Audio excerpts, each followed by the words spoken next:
не дәмді ертегісі. Ертеде құстар мен хайуанаттар болыпты. Бір күні бас қосқанда құстар мен хайуанаттар нендей тамақтың дәмді екенін талқылапты.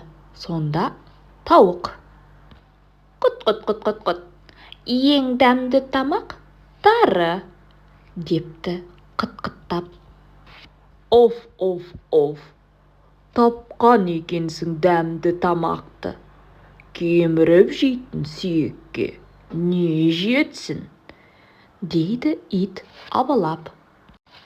Бәрің де білмейсің, күтірлетіп жейтін сәбізден артық еш нәрсе жоқ, дейді қоян екі құлағын тікірейтіп.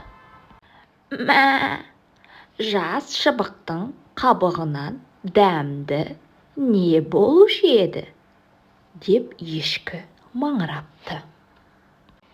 Мяу, шіркін, қою сүтті айтсаңдаршы, деп мысық тамсанады.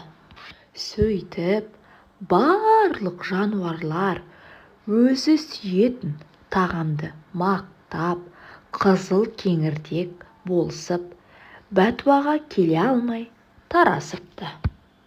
Осымен ертегіміз аяқталды. Егер де ертегі ұнаса, менің парақшама тіркеліп лайк басып, пікір жазуды ұмытпа.